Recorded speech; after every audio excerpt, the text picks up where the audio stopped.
Puerile trash is the first thought that comes to mind, followed by the words cliched, try hard, and drivel. Other words also come to mind, but YouTube generally doesn't approve of expletives, so I guess I can always beep them out, so here goes. This show is Really, this show should have been aborted long before it reached the animation stage. I know this is Hollywood, but even in Hollywood, they must have standards. There must be a bar so low that they aren't willing to drag themselves through the feces-laden mud of bad taste, and over the razor wire of vomitous virtue-signalling talentlessness, into the bleak world of childhood desecration. Oh no, what am I saying? Of course it would. And it already did when the sellout Kevin Smith managed to stop crying long enough to make his hero-destroying crime against all that is healthy and masculine feminist ode to the hatred of strong male characters, masters of the universe. Hollywood simply does not care. I'm sure they would like to make money, but their ideologically driven destruction of Western cultural norms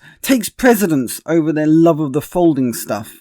In fact, I was thinking about this the other day. Money used to be called the root of all evil, but I'm now wondering whether ideological zealotry is actually the thing we should be most worried about in this modern day and age. And that zealotry is front and center in Velma, a program so crass, unhinged and depraved that it stops at nothing to put you off watching. It makes me sick. No joke is too bad, no scene is too disturbing, no race baiting is too much.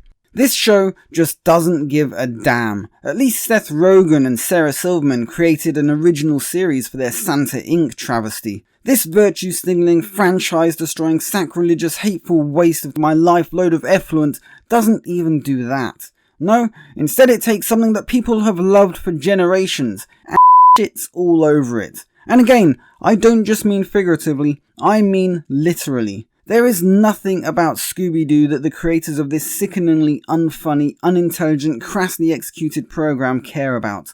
There is no aspect of Scooby Doo that they want to keep original and unmolested. If the program Scooby Doo were a person, I would be calling the police and reporting the creators of Velma for abuse. People are put in prison for much less than the horrific things this program does to this much-loved children's show. And I'm not even sure what is worse. Is it the blatant racism of Fred, the upper-class white guy, being the butt of every mean joke possible? At least I think they were supposed to be jokes. I guess if you add a laugh track, then beating a dog with a stick can be called comedy. I agree, that was an absurd statement. Just the same way that calling what happens in this program comedy is absurd. It is simply mean for the sake of being mean. It is taking the lowest common denominator and squeezing it until there is nothing left except a dried out croak of dehydrated frog. It is not a comedy. It is what you get once you have extracted all that could be considered funny and amusing, and in its place installed a horrible dirty old man with a cane, who whenever you try and pass by leers at you, screams incoherently and hits you across the legs.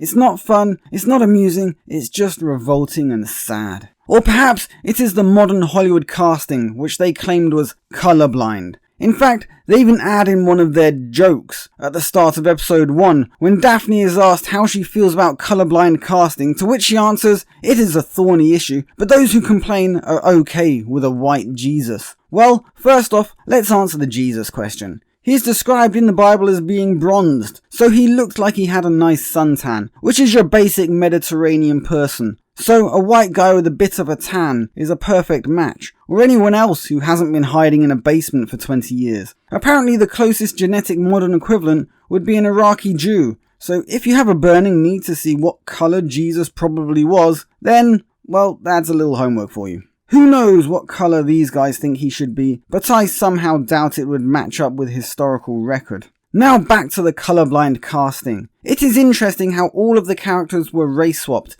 except the one that they wanted to make the butt of every cruel joke, who happens to be a straight white man, and who matches the stereotype of high school jock, and we know how much the Rainbow Hair Brigade hate them. If the casting were truly colourblind, then surely they would have been fine with an all-white cast, since colourblind casting makes it sound like they're basing their choices on merit and not box-ticking. But we know that isn't true. We know that they were giggling into their sleeves about making Velma Indian, having an Asian Daphne, and making Shaggy black. All I can say is thank God they didn't have the rights to Scooby Doo himself, or they would probably have made him a cockapoo or shitter-doodle or whatever it is that's fashionable these days. Colorblind to the makers of this travesty meant race swapping, in the same way that Channel 5 thought Tudor England could do with an improved racial colour palette, and were then surprised when it wasn't well received, although the bigger travesty there was the lack of historical accuracy.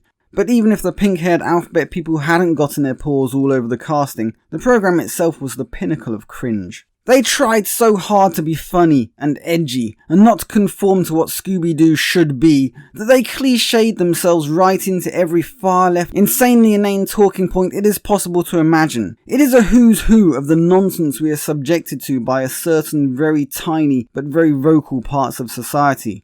I watched this programme with a grimace etched onto my face so firmly that I had to wait until next morning before I could even manage to look as though I wasn't about to pick up dog poo with my bare hands. In the same way that Santa Inc. made you sick to your stomach that someone would take an amazing family holiday that brings joy and happiness to children across the world and drag it through a Chinese sewer that had been backed up for the last few months. Velma is a postmodernist hellscape that cares about nothing, has no moral backbone, and will do anything, say anything it wants because there is simply nothing to stop it.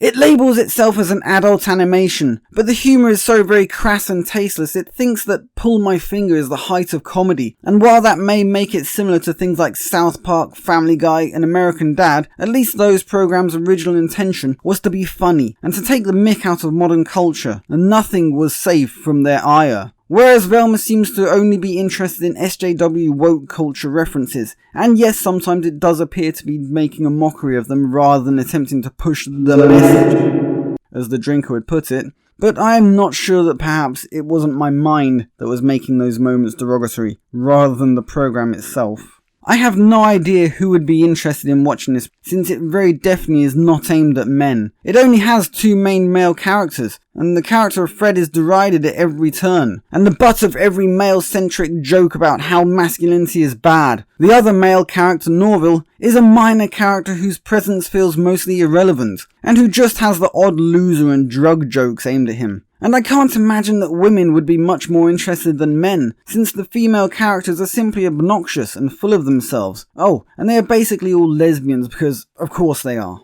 Daphne and Velma both have the hots for each other. Daphne even has two mums. Velma did fancy Fred, but then Fred becomes twisted by a feminist book into fancying ugly girls and asks Velma out, at which point she decides she doesn't like Fred. And so who is this for? As you can tell by what I've just said, it is very, very clearly not for fans of Scooby Doo. Scooby Doo isn't even in it, and everything Scooby Doo has been twisted and bloodied and bruised so that it no longer resembles the beloved cartoon. Even the Mystery Machine is called Fred's Sex Van. There is nothing for Scooby Doo fans here. The woke movement is all so tired and played out that it has become a meme. The film and the TV industry are so corrupted and perverted into the cult that it would be easier to start from scratch rather than fix a problem. And programs like this are just another example of how bad things have gotten. But if what you really want is to see Scooby-Doo characters degraded and made to look like freakish, horrific caricatures of what they once represented, seen through a lens of alphabet soup and the modern Hollywood agenda of diversity and inclusion, then this should be right up your street. This has been Movie Suck, longing for the day when Hollywood will stop torturing old properties with their nonsense current thing agenda.